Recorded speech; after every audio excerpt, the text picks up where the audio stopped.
In this chapter you will learn how to start Internet Explorer, how to explore World Wide Web pages, and how to save web pages as favorite sites.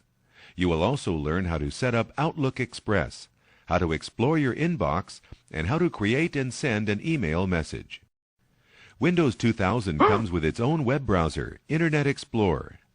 A web browser lets you view and interact with World Wide Web pages. A web page consists of a variety of elements such as text, pictures, animations, and hyperlinks. A group of related web pages is called a website, while the collection of all websites on the Internet is called the World Wide Web. You can start Internet Explorer using several different methods. Double-click the Internet Explorer icon on the desktop. Click the Start button and select the Internet Explorer option from the Programs menu. Click the Internet Explorer icon on the Windows 2000.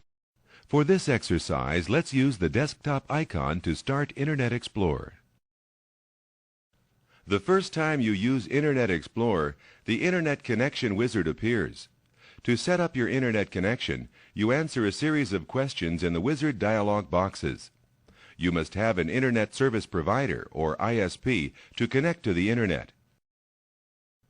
For your convenience, the Internet Connection Wizard dialog box has been closed and Internet Explorer has been opened.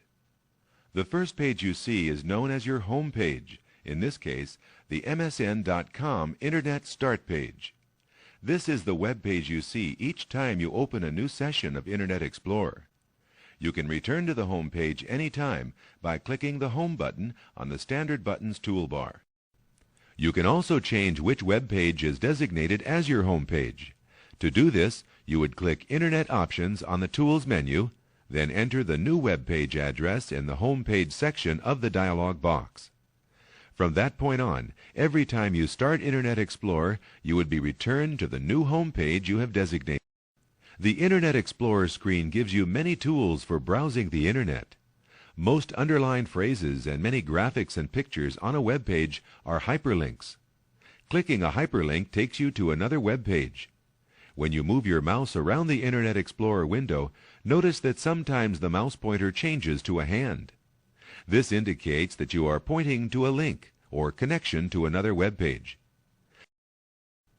Great! You just loaded the MSNBC News website.